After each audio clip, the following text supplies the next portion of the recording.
global stock market capitalization stood at $101 trillion at the end of 2022. That's the value of all publicly traded companies across the world. It's about 67 times the size of Australia's annual GDP and about 72,000 times as much money as Taylor Swift's Eras Tour is expected to earn. It's a lot of money, right? But there's an investment class that's even bigger, a bigger fish in the metaphorical investment pond that many new investors may not understand well. Fixed income securities make up an enormous $129 trillion at the end of 2022. This video delves into the deep reservoir known as the bond market. We hope to shed some light on what bonds are and how they work, without the jargon. Stick around to the end of this video to learn about an easy way to get exposure to fixed income investments. Let's get into it. What is fixed income?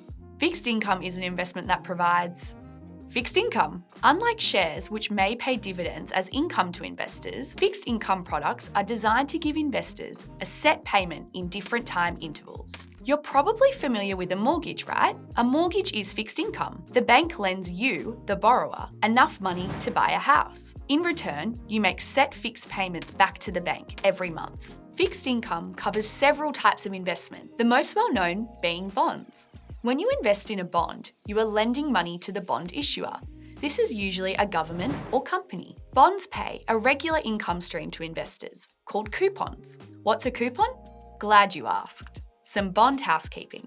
A coupon is a regular payment made by the issuer of the bond to an investor. This is usually a percentage of the face value. The face value, also known as the principal, is the initial amount that the bond issuer is borrowing. So, if the government wants to borrow $100, they might issue a bond with a principal amount of $100, with a fixed coupon rate of 1%. The idea is that you give the government $100 today, then they pay you $1 every year until the bond reaches maturity. The maturity of a bond is the date at which the bond expires. At this point, the bond issuer is required to pay the principal amount to the investor. Let's say the bond has a maturity date of 2 years, so $100 is paid back to the bondholder by the bond issuer after 2 years. That's the basics of how a bond operates. A bond is just one kind of fixed income security, but the basic ideas are the same. Investors lend money to a borrower who pays interest to the investor in return. Things get a little more complex when you consider that as an investor in a bond, you can then resell the bond to other investors on the market. Investors can buy bonds directly from the government or corporate issuer. This is known as a primary market transaction. But investors can then trade with numerous other investors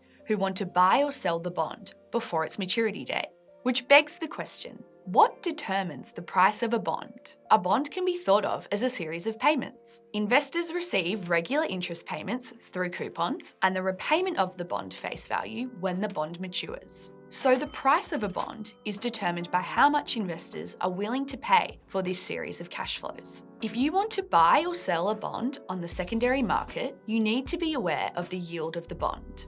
Yield, or yield to maturity, is the expected return over a bond's lifetime. It's often quoted with or instead of a bond's price. You can use yield in a complicated mathematical equation to determine the price of a bond based on the discounted future cash flow in order to arrive at the present value of future. But you don't need to worry about that too much for now. What's important is the inverse relationship between price and yield. When prices rise, yield falls because it's now more expensive to buy and the expected profit is lower. And when prices fall, yields rise because it's now cheaper to buy and the expected profit is higher. Yield and price are intrinsically linked. Usually, the longer the maturity of a bond, the more sensitive it is to changes in yield. And what determines this yield? Bonds earn returns through a couple of ways. The first is interest rates. Interest rates drive lots of things in our economy, including bond prices.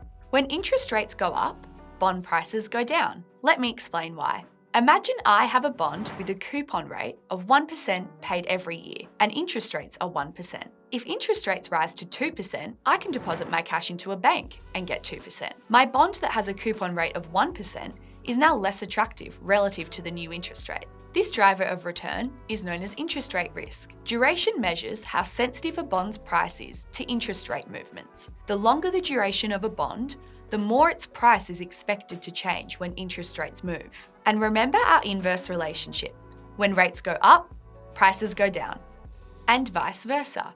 Therefore, long-duration bonds carry more interest rate risk than short-duration bonds. The second driver of return from a bond is through its credit risk. Credit risk is the risk of investing in a bond above and beyond the risk-free rate you might get on a cash deposit. A bond issued by the Australian government will have lower credit risk than a bond issued by a lemonade stand in Brisbane. The lemonade stand carries more risk because it has a higher likelihood of failing to pay its coupon payments. If the lemonade stand goes bankrupt, the buyers of the bond might not receive their principal.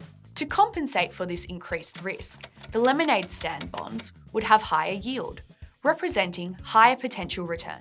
The government bond, on the other hand, has less risk of failing to meet its coupon payments. It's quite unlikely that the Australian government will miss payments, so investors need less returns for the bond to be attractive, compared to the lemonade stand bond. Variables that impact a company or organisation's credit risk include broad expectations of economic growth, corporate profitability, and how much debt a company has.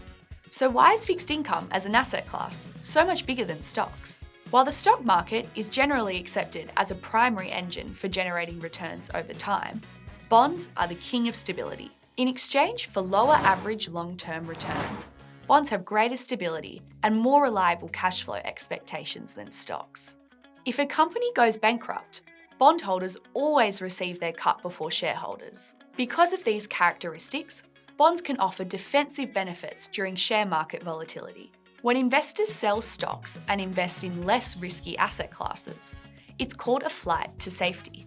A flight to safer assets, like bonds, can lead to them increasing in price when stocks fall in value. Have a look at this table. This is a list of recessions in the US stock market since the Great Depression. In all cases, long-term US government bonds outperformed the US stock market. And in most cases, those bonds actually provided a positive return over the period when stocks were down. This isn't to say bonds are risk-free or always go up when stocks go down, but they can be a good way to diversify your portfolio. Finally, bonds pay out regular income on a predetermined schedule. This can be a huge benefit to investors seeking a monthly, semi-annual, or annual income payments. Bonds usually also pay more than interest on cash, which can make them an attractive alternative to just having cash in the bank. And for retired investors, bonds can provide reliable, consistent cash flow to help meet lifestyle expenses. How can you invest in fixed income? It's generally impractical for individual investors to invest directly in bonds. The minimum investment size is usually much larger than for share investments, and investors may not necessarily have the time and skills required to properly research and analyse individual bonds. So, an alternative to buying bonds directly is to use ETFs. ETFs provide a simple to access and convenient way to gain exposure to a portfolio of bonds. Our fixed income ETFs are transparent, so you know exactly how the fixed income portion of your portfolio is invested. You can learn more about our fixed income ETF range here. We hope that helped clear up what bonds are all about and some of the jargon you might hear about them. Let us know in the comments what you want us to cover next. Bye for now.